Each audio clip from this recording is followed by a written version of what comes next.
it feels like we've begun the process again. So I assume with that trajectory, we'll get heavier and funkier from this point. One of Australia's most endeared bands, The Cruel Sea, have just released their first album in 23 years called Straight Into the Sun. To celebrate its release, they're about to head out for a national tour, but prior to that, they'll be here in Newcastle to play at Bar on the Hill on the 22nd of March as part of Great Southern Nights. Here's our chat with their iconic frontman, Tex Perkins. I'd love to talk about the influences of Straight Into the Sun, as this is your first original album in 23 years, right?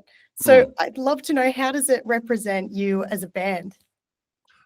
Well, I think it's very reminiscent of the early Cruel Sea. The Cruel Sea began as a purely instrumental band in 1987. That's where I stumbled across them, and I loved them. And I already loved that style of music, that kind of surf instrumental music, mainly done by bands like the Ventures and the Shadows and the Atlantics, and so that was always the core sort of the band. They expanded upon that with other instrumental acts like the Meters and Booker T and the MGs. But that surf instrumental aspect was very much at the core of the band, and was part of the style. When I started to contribute as a vocalist, I tried to, if this makes any sense, I tried to be as instrumental as possible without. I was adding vocal melodies, but I didn't want to add a whole narrative that wasn't. I just wanted to be yet another instrument, and sort of, rather than be the narrative that takes over. I just wanted to be another element. So that was, and it's the music that Danny has presented to me, because that Danny Roomer is kind of the core visionary of the band. It's his sound that a lot of the music is based on, and he. From way back in the day, he would hand me a cassette of demos, and this time he handed me a CD of demos. And so yeah, it feels very much like the beginning of that whole process that we started. It's the way the music was written and the feel of the music, or what I was attracted to, was the style that was reminiscent of the early Cruel Sea. I mean, as we went along, we kind of got heavier and funkier, but this is before this. Yeah, it feels like we've begun the process again. So I assume with that trajectory, we'll get heavier and funkier from this point. But this is more based on that original sound, you know. Yeah, and so how, if you're trying to be just another instrument, right, how do you go about attaching lyrics to your melodies? Well, the early process was I literally would listen to Danny's tunes, and there would be a lead guitar. And for instance, there's a song called Down Below. It's the title track of the first album, but that used to be a song called, or an instrumental called King Tide. And it had an instrumental, a lead guitar that went down, down, down.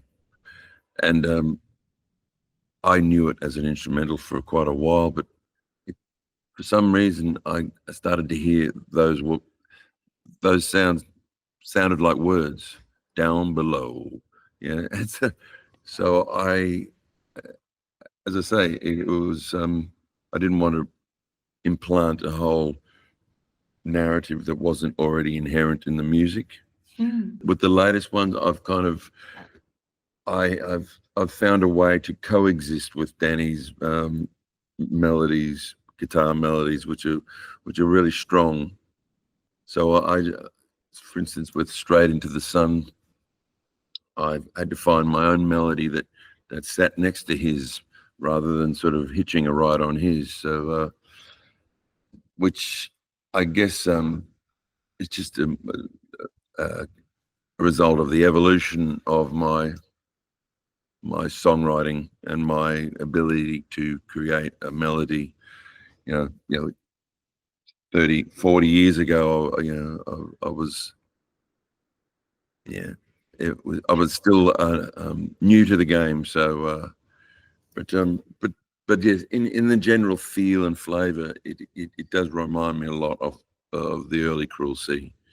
Yeah, fantastic. You're about to launch into a tour, the Straight Into the Sun tour, obviously, where you're going to play the album in full as the first set, and then you're going to bring a whole catalogue of, faves and things that you want to play. What was it that drew you to put this format together?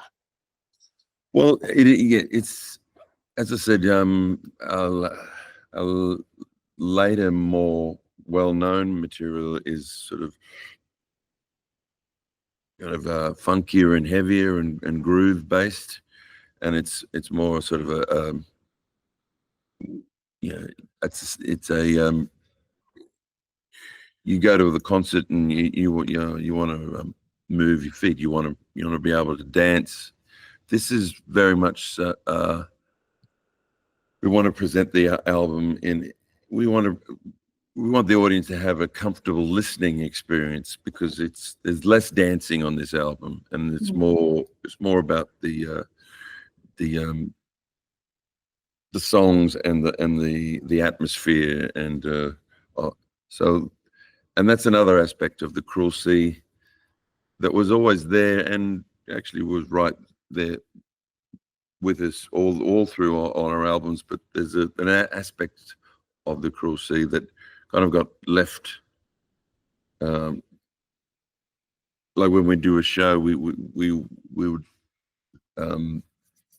it would be more appropriate to play up tempo sort of good time songs. But we've got all these other songs that were great and part of our history and catalogue that never got the true airing. And I think what I'm going to design the set list to be is, we're going to play the whole new album in its entirety, and then we're going to play a whole set of songs from our history that are compatible with the new album.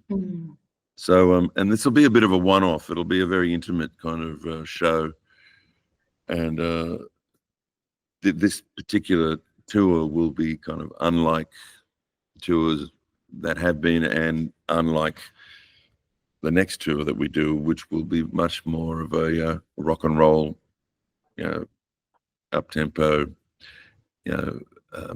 standing experience. So, this is a chance to sort of play some really, as they say, deep cuts. Yeah. And favorites that have rarely been played over the years, really, but they're still really important part of our history. Absolutely. It's going to be so nice to be able to hold space for those, slower songs that you might have to normally skip over. Look, Tex, before I let you go, I'd love to know, what do you love about getting to play in Newcastle, and how do Newey audiences compare to those from around the world? So, which Newcastle? Are we talking about the gig on the Bar on the Hill then? We are.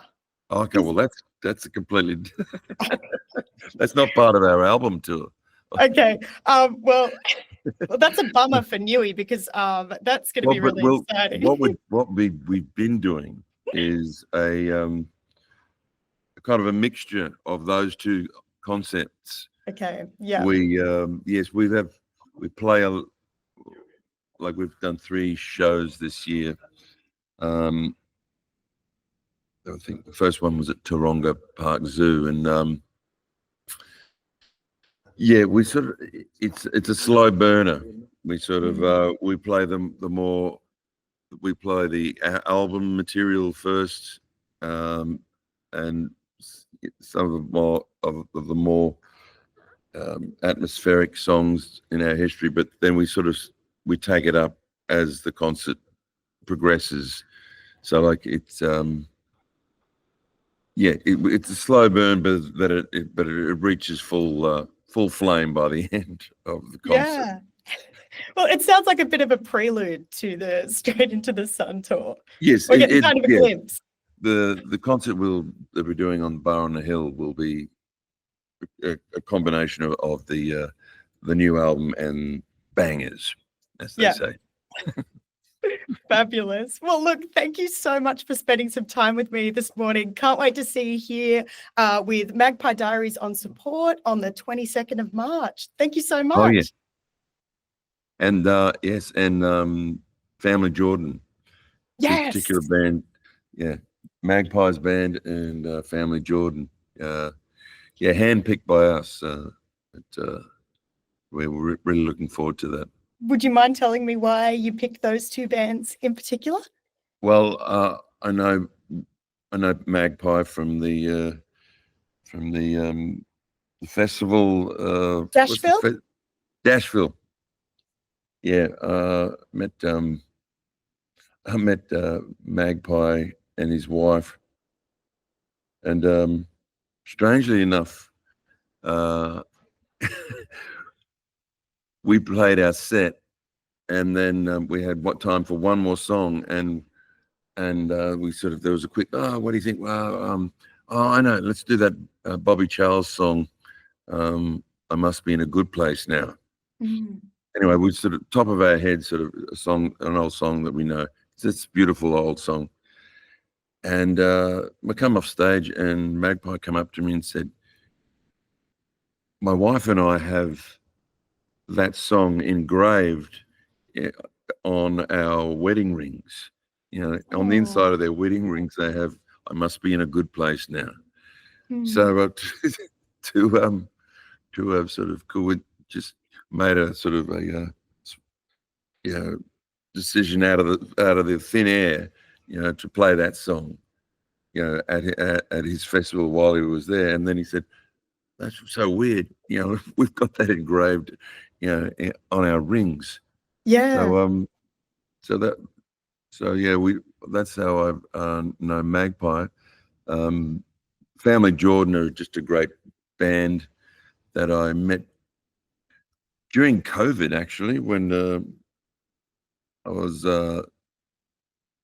I live up in the northern rivers of New South Wales, and Jordan, the Family Jordan were kind of from that area as well. So I haven't seen them since then. So it'll be a bit of a reunion too. Oh, that's so lovely. Well, I hope that you have the best time out on tour. Congratulations on this brand new album. It is an absolute ripper. And thank you again for spending some time with me today. Oh, thanks. It's been a pleasure.